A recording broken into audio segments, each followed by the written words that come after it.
Zvinhu zviya zvatotanga mhuri yeZimbabwe. Advocate Nelson Chamisa nemasupporters vanovateera vari kubuda vari kuchinjana mashoko panapa pari kutaurwa kuti zvone aiwa imimi manyanya kungotiza ende saka panguva ino we need a brave leader at this time, now or never, Mr. President. Ndo pari kupindurwa mashoko ekuti yes, a brave leader needs brave citizens. Mashoko atiri kutambira pano handifungidzire kuti zvinhu zvinopera zvakanaka. Zvikafamba mushe tinogona kuswera panapa tichizivisana zvinhu zvinenge zvichiitika, nekuti ndimi munenge vanhu vacho vanenge vauya kunodzinzwa nyaya dzacho. Yamakadai kuteerera panguva dzino mangwanani anhasi uri musi wa18 February pa Wednesday apa 2026. Ndiyo channel yenyu inonzi Kulian TV patinokupai ma-updates nahu nezvinhu zvakasiyana siyana zvinenge zvichiitika pachivhitivhiti. Panapa hatijambire, hativhunduke kutaura nyaya, ende hatitaure nyaya tichida kusaidhira kana kuti kuita sei. Tinongotaura nyaya zviri straight forward. Afarawo nazvo tinongoaccepta, anenge aboika nawo ndogara pasasapo, munopaziva panotogara mheno kana mune zvamunenge muchikwanisa kundiita. Advocate Nelson Chamisa panapa vari kubuda vari kuti coming together we are at a defining moment, amending the constitution and worse, amending the will of the people is unacceptable. This is not time for luxury, time buckling. It is time for crisis, time collaboration. We need a constitutional and political settlement that delivers real reforms and lasting prosperity for everyone. Only as one can we win the future. Zimbabwe is us, we the citizens. Ndo mashoko aripo avari kutaura, ende vanhuwo veZimbabwe vane zvakawanda zvavanenge vari kuzoona kuda kuti vatange kutaura. But muri yeZimbabwe tiri kutarisa nyaya iyoyi. Akasikoke kutanga vachitaura kanyaya, havasiri vekutanga vari kutaura nyaya iyi. Ndiyo nyaya yazoita kuti vageza vasvike pakufa vachingotaura the same issue, yaita kuti vageza vasangane nemaproblems akawanda, vazofa, vazoluza unational hero hwavo, vazofa, vazoluza ucentral committee member hwavo, vazoluza zvinhu zvakawanda zvavaifanira kunge vachizobenefita pane zvinhu zvavakashandira. This is the same issue, but nyaya iyoyi yakaitwa maZimbabweans ndokuramba vakaignore kuita kunge vasiri kuzviona, kuita vasiri kutoziva kuti chii chiri kuitika. Paitaurwa nyaya idzodzi vamwe vaibuda vachiti zvoni geza kana uchida kuti zvinhu zvako zvibudirire, enda unoshanda nevakomana veopposition.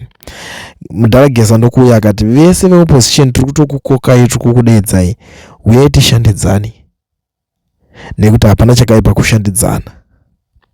Asi hapana akada kubuda pachena, hapana akada kubuda pachitaura kuti zvoni ndiri pano ndazvipira, ndaaredi kuti ndinge ndichishanda, ndichishandika neni zvakanaka. Nyaya dzakataurika, nyaya dzakaitika, ende zvimwe zvacho zvinonetsa kuti tirambe tichingobvunzana nyaya idzodzi kuti ninge wakazozviitirei, ninge wakazoita sei, nekuti umwe naumwe ane role yake yekunge achiplaya in the society, inova iyo role yakakosha.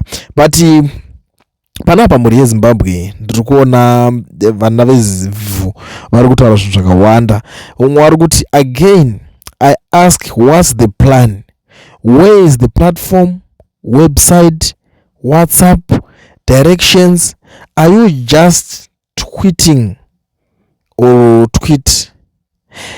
Ndopa vari kuti a lot is already happening in communities. Stay tuned and ready. Saka kuda kuti vari kuplana zvakawanda zvavari kuronga nevavari kuronga navo, hatizive kuti vari kuzvirongera kumasides api, nekuti zvimwe zvichu zvinonetsa usonzwisisi kuzoti tiri kutoita zvakadai so, tiri kutoronga zvakadai so, kuti vachashandisa pastructures agara kukare kana kuti vari kugadzira new structures in the society. It's something that we do not understand panapa. But some people are even saying to him, you do not have enough MPs to oppose this bill, Nelson. This is why political parties always want to win a majority in parliament. If social media changed constitutions, there will be no need for parliament to stop wasting yours and your supporters' time. This is a done deal. Ndo rimwe shoko riripo kuti aiwa zvamuri kutaura tikuzvinzwa but musisina ma MP akawanda ari muparliament kuti mungatowaudzwa kuti chiendai munoopposa mumise chinhu ichi. 2/3 majority ndo iri kunzi hamuna, you do not have the 2/3 majority. Umwe ari kuti say, if I may ask, do you see yourself being actually able to defend Zimbabwe in the event that we face a crisis like a war like that of Ukraine's magnitude, given you will be the current president who is good at writing poems and quoting Bible verses as if Zim is a Christian nation? Zvakawanda vamwe vacho vanenge vakutaurawo zvakawanda, isu hatinyanyopindira nyaya dzinenge dzichionesana vanhuwo, because inini chandinenge ndichishuvira kuwanawo vanenge vachitaurawo zviri positive at the end of the day kuti zvinhu zvacho zvive balanced. But mwari kuti kune vari kuziva zviri kuitwa behind the scenes motiudzawo time is moving and yet we are still being told to wait and see. I don't know who is uniting and where and how. Even the citizens have no idea of the ambiguity iripo pano. Maybe it's not a citizen thing. Ndo shoko rimwe riripo kuti aiwa chero vatevedzeri vacho havasi kunzwisisawo kuti zvakamira sei, havasi kukwanisa kunyatso understanda kuti ambiguity yacho iri kufamba sei. Mubvunzo imwe inenge ichizoringe iripo ichitaura nevanhu kuti ameno kana mchinge mazonge manzwisisawo, nekuti dambudziko iroro ndakariona rinoitika kuna mapoliticians akawanda. Panotaurwa nyaya kuti munhu achitaura kuti aite something chinoita kuti vanhu vanzwisise, vanhu vanzwanane, zvinotova kunetsa. Zvinhu zvese izvozvo hazvinyatsozopera mune zvakanaka, hazvipere mune kakuwirirana. Umwe naumwe anenge akutaurawo zvaari kutaura ari kwaari ikoko, achiita maitiro aanenge achiitawo ari ikoko. Ameno zvazvingori so zvinhu zveZimbabwe zvinotemesa musoro.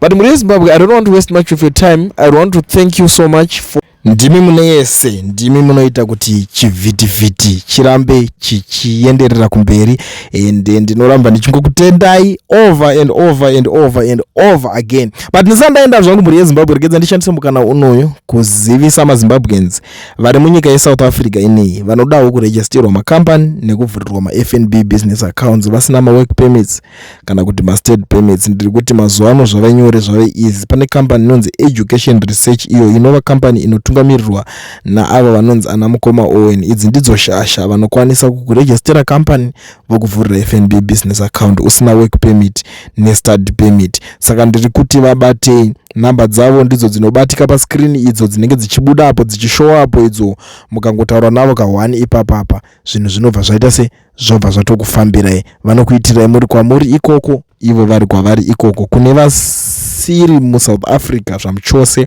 zvinokwanisa kunge zvichiitika futi, asi chinodiwa ipapo kuti zvinhu zvenyu zvinge zvichifamba kunge passport yako ine yavanoti entry stamp. Saka ndiri kuti hapasisina chekumererapo.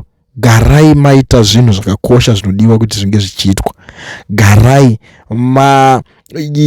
bata Education Research panhamba idzo zomoregisterwa makambani nekuvhurirwa maFNB business accounts. Musina mawork permits kudaro zvinobalanza, zvinoita nekuti vakarongeka.